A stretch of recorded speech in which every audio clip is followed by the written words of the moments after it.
Good morning, friends. Good morning. Welcome back to You're Not Alone. Oh my goodness, can you believe it's day 5 already of our program?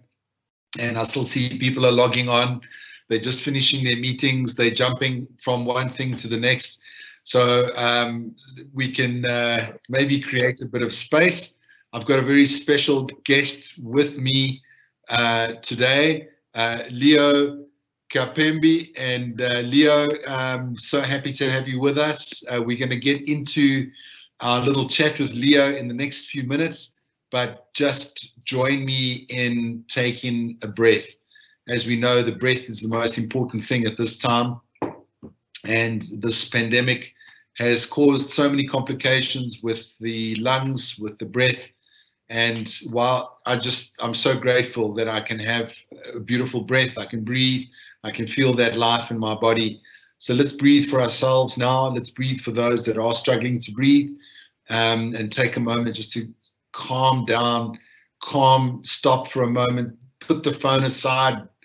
We don't have to look at those emails. We can just focus on this. It's only 30 minutes of your time. There's nowhere else to go. There's nothing else to do. Let's be mindful, okay? Mindfulness for mental health. That's why we're here. Good. So sitting nice and comfortably where you are, your feet nice on the ground, your back reasonably straight. And breathing in through the nose, nice and deep. And then slowly exhaling out the nose.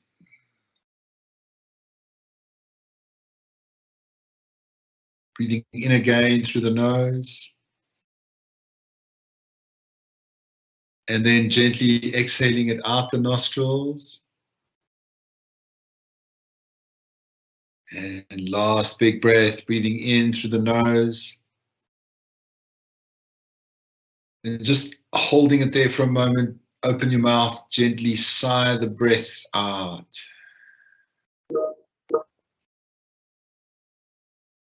Coming out to a normal breath. And just feel yourself in the moment, in this moment. If we worry, if we're fearful, if we're anxious, it means that our mind is moving into the future. Sometimes we can get lost in the past, thinking about loss, thinking about regret. But in this moment, in the present moment, it's a safe space. I'm here in this moment. And I'm going to try and do things throughout my day to help me come back into this moment. Gently blinking, your eyes open. And yesterday we explored the ancient art of kintsugi. Remember the cracked bowl and the golden paint? And we've been sitting with our broken pieces. We've been exploring what is the glue that helps you put your broken pieces back together again. And there's also no rush. Sometimes we are broken, sometimes we're sad, sometimes we're down, and that's okay. That happens to all of us. So a bit of the homework was maybe to think about and explore, what is that glue? What is the glue that helps you? Is it going for a walk? Is it playing with your pets? Is it meditation? Is it music? Is it comedy? You know, what is the glue that brings some joy and brings some life into your day? And let's explore more of that. Let's try and do more of that. Let's move more into those spaces. And I know at this time there's so much loss. I mean, I was crying silent tears yesterday for some of the comments on the chat, and you know, our whole world has changed. I just feel like things that I don't know if they'll ever be the same again. And I've been wondering, and I've been, you know, counseling someone who's arguing with his wife, and they're married, and the wife said to me, I don't know what's wrong with him. He's always in a bad mood, and he's very aggressive. And then I found out that his mother died from COVID 6 months ago. And I said to her, you know, you got to understand your husband is grieving. He's going through a hard time. He's going through the different stages of grief, you know, which is denial and anger and bargaining and depression. And then finally, hopefully, you'll reach a place of acceptance. So we've been going through all these things, and maybe we've experienced loss, even if your loss is small. Maybe you lost out on I know that I was talking to a friend this morning. She lost out on the 30th birthday party. So what if you have experienced loss? Are your friends and family helping you in what they say? Do they know how to help you? So you can pop it in the Q&A if you like. You can engage. Do people know what to say to you generally? Does your wife know what to say to you if you're feeling down? Does your husband know what to say to you? Does your mom, your dad, your kids, do they know what to say? I think we struggle with that generally. I think we really do. So today I have a special guest, Leo Kapembe, and Leo is a local he's a local Namibian guy. He studied theology and arts in Cape Town. Beautiful place to study, that's for sure. And he went on to become an actor and a comedian, and he toured South Africa, and he's done a lot of gigs in South Africa. And then he's been back in Namibia now for 2 years and needing to get back to Cape Town really, but COVID, I guess, has caused us all a bit of a change in plan and a bit of loss. So Leo, how are you today? I'm very well. Thank you for having me. Thanks, Leo. It's really good that you're here. I just have a few questions for you, man. I mean, there's been so many who've experienced loss at this time. I'm sure that you've experienced some sort of loss, Leo. Would you like to share with us maybe what you've been through? I've experienced the loss of my dad while I was studying in Cape Town, and by that time I was still a young student, and I was paying my own education, so I didn't even have the means and the money to travel to come back to Namibia for me to bury my dad. And that is a big loss. I know that loss. My father also passed on a couple of years ago, and it is a terrible loss. And often people try to make loss easier or more bearable, but sometimes they can cause more irritation and stress, and maybe they don't know what to say. Leo, did you find this with when you were grieving, that people were just, they didn't really help, or they didn't know what to say? Absolutely, people did not know what to say, and I think the problem within our community, like you said, people don't want to talk about emotional stuff, for example, yeah, because they don't know what to say, or they don't know how to approach it, and somehow maybe it what do you call it? They end up saying the wrong type of things.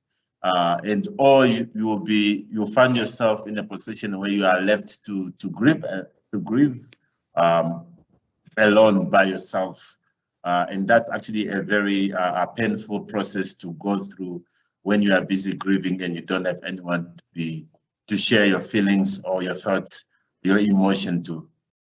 Yeah, it can be a very lonely place when you're grieving, and you know that's the thing. Everybody always expects us to put on the brave face and to smile and to be happy. Yes. And when we're not feeling that way, it can be even more lonely when people don't recognize or give you the space to grieve and the space to just sit with that sadness. Find that really, really, really difficult. Did you know your experience of loss, Leo?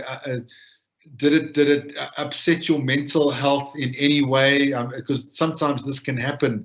What did you feel? I mean, when you were going through that loss, with your mental health, did you suffer at all, or were you able to sort of maintain some equanimity? Of course, I suffered, and but yeah, when you are going through the grieving process and what's happening, you don't know that you are suffering, you know. Yeah. And you know, as they say that comedians and actors, they are the most depressed people in our society. And only after 10 years, I realized that, oh my gosh, I went through 10 years of grieving and suffering and through that process. Only when I was matured enough and to be able to process, and I could be able to say that, oh my God.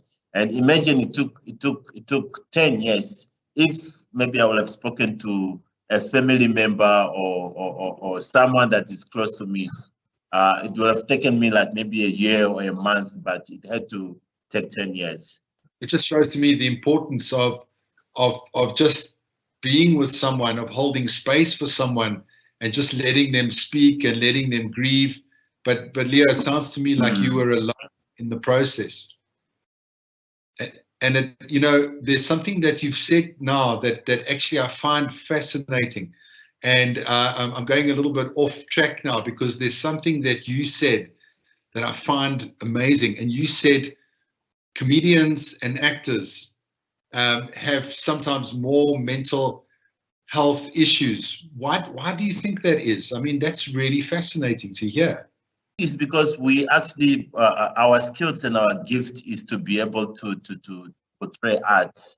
And what happens is, like, we take all the pain and we just, we absorb it, and we just, we don't let it out. And somehow maybe the stage or the film is the place for us to let it out, but yet we don't go through a proper grieving process to share how we're feeling or to talk to someone. And one thing that I realized about our community, I remember I've been trying to talk to my sister or my mom or everybody about it and how I feel. They say, no, you are lying, you are not feeling like that. And it's like, I'm really not lying, I'm really feeling, I'm really in pain.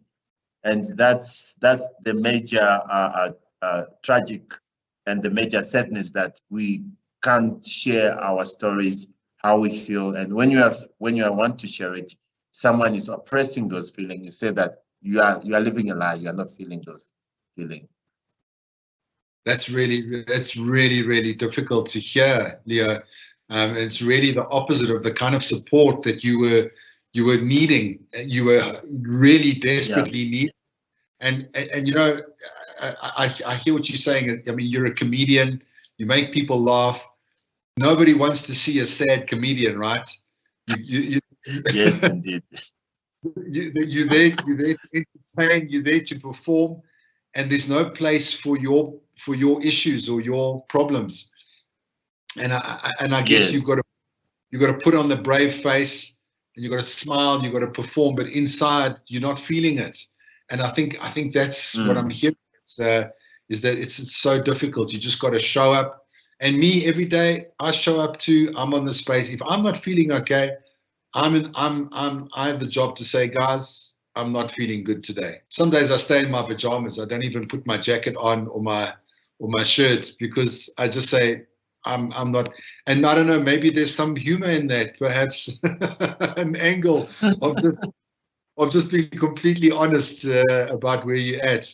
Was there a turning point for you? I mean, you say it was 10 years of terrible grief for the loss of your wonderful father. Was there an actual turning point for you? To realize that how much I needed a family around me, loving people, and even though I as well did harm for myself, I went to a place where I don't want help. I don't want to be helped. I excommunicated my loved ones, my family, my friends, and I never want to come back to Namibia.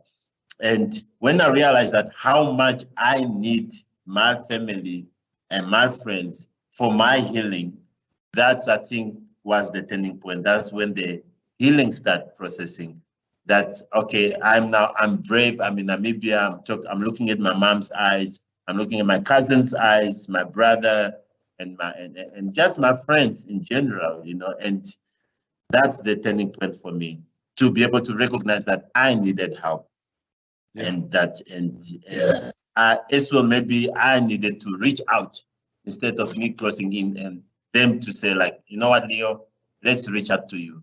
But and it's not easy to be able to say you are the problem, I'm the problem. And sometimes when we are like you say, when we are hurting, we need to be able to have the courage to say to someone that I'm hurting. Wow. I'm in pain, and I need your support. I need your love. I'm loving what I'm hearing. Sometimes the bravest thing is asking for help. Asking for help is not giving up. It's refusing to give up. Yes. Right? And it's difficult, you know, Leah, because when you're hurting, you're down, and you're probably not your strongest. And it takes some courage, really, to be able to ask for help, doesn't it? With a mindful revolution, that when you're asking for help, you are now becoming mindful of your health, mindful of who you are. You are revolutionize your environment and your situation. We're changing the world. It is a mindful revolution, because maybe our parents didn't ask for help. My father, he died from suicide. He never asked for help. He said, I'm fine. Yes. I'm fine. He was not fine, you know, in any way. Yes. But he's too proud to say, I need help. These days, the help is available to everyone. And if you're alone, you're not alone. There is help available to all of us. Yes. Leo, I think there's something inside of you, Leo, that, like, maybe it was the inner voice that said to yourself, you are important and you deserve help. Am I right? Is that how it went before? Yes. You and asked absolutely. For help? Your health and your wellness is important, and you recognize what you needed to do in order to get that, and you got it after 10 years. Absolutely. It's just about that is just say that you are beautiful. I am beautiful. I deserve love. I deserve to be recognized. I don't need to die alone. I'm not alone. I need to be part of a beautiful community, which is Namibia. Namibia is a beautiful, diverse community, which, like, for example, there's no other communities in the world that speak so many different languages. In Namibia, people speak, like, for example, I speak Afrikaans, English, I speak Vampu, Herero. Like, you find a lot of people in Namibia speak more than one languages. It's so much diversity, and that's what I love about being an African. I wouldn't want to live anywhere else in the world, because there's so many different languages, different cultures, different values. You know, it's so amazing to share all of this. But I'm getting a comment here from someone that's saying, I hear him. We as managers are in the same shoes. We are supposed to put on a brave face in front of our junior employees, but we don't reach out for help for our own problems. You see, so the first step is to recognize, maybe if no one's talking to me, if no one is offering me a solution or kindness, what can I do? What can I do? Maybe I can offer it to myself. Maybe I can start speaking kindly to myself. Maybe you are the person that you've been looking for all along. Thank you so much for being vulnerable today, telling us a little bit about your grief, about your path, and where you are today. I'm really proud of your journey, and I'm proud that you were able to reach for the light and realize that you are not alone, and find the help that you needed. Yes, thank you. Thank you very much. Yeah, we're going to go into a little practice now. I'd like you to join me in another one of those where you're sitting with your eyes closed things, a mindful practice, and then we'll end it in the next couple of minutes. So friends, where you are right now, just sitting comfortably in your chair, make sure you disconnect from your phone, from your emails, from Teams notifications.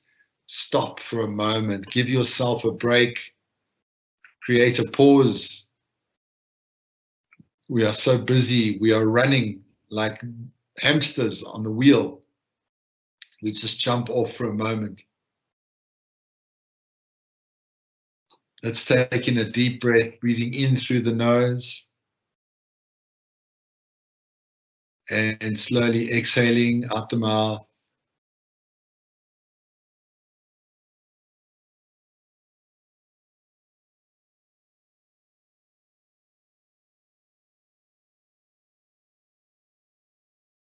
Breathing normally and smoothly.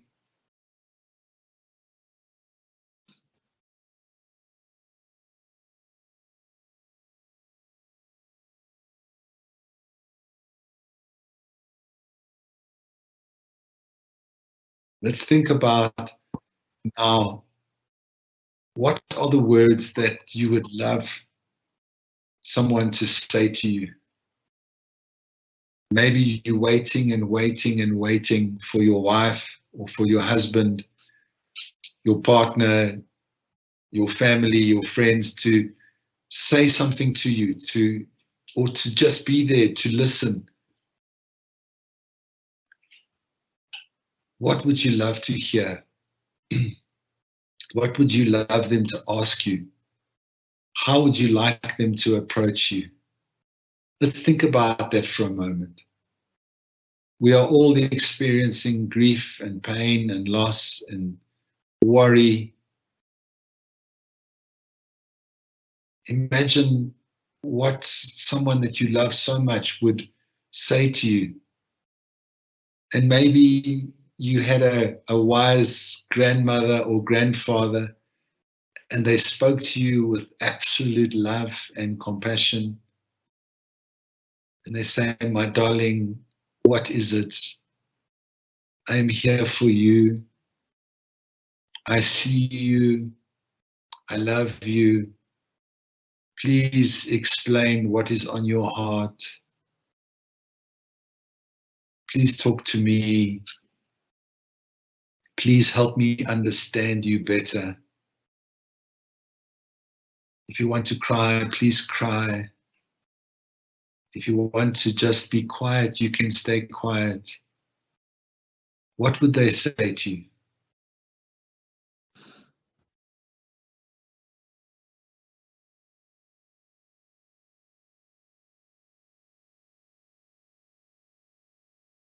What would they say?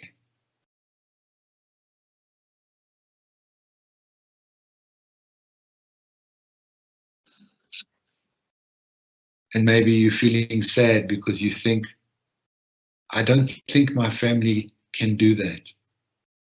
I don't know if my friend can listen like I want them to. I don't know if anyone can. But there is a voice inside of you that talks to you, sometimes critically. The voice is saying, suck it up, put on a brave face, don't show that you are weak. Push on through. You must be the best. And maybe that voice is too difficult. And maybe we can replace that voice with the voice of your loving grandparent or someone that loves you unconditionally. Can we say to ourselves, I'm here for you. I see you. I hear you. What is it that you would like to say? What is your pain? Can we be with this together without needing to be the best?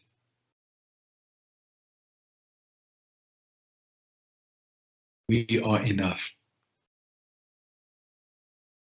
Can we speak to ourselves in a loving, kind way, so that the voice in our mind is the voice of a kind and unconditional person?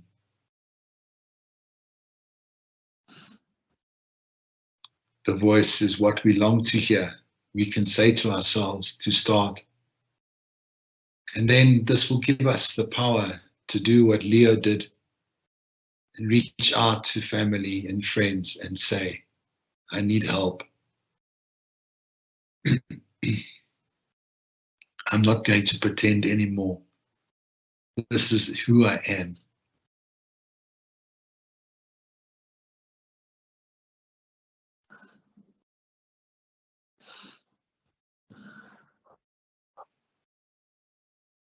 Let's take a deep breath, breathing in through the nose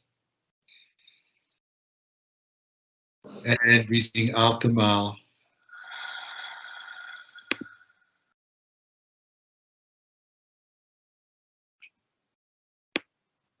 There we go. So if we're doing our homework, let us be aware of the inner voice, of the voice that speaks to us, the voice that brings us down. Can we rewire that voice? Can we change that voice to the voice of kindness? And maybe take your journal and list all the things that you would like to hear from other people. And don't be disappointed if you never hear them. But we can speak to ourselves in that way. Write down, what is it that I would like to hear? And maybe you can sit with your darling or your friend and say, my friend, this is what I would like us to, this is more of what I would like us to be in a meaningful way. And now is a meaningful time. It's a meaningful time.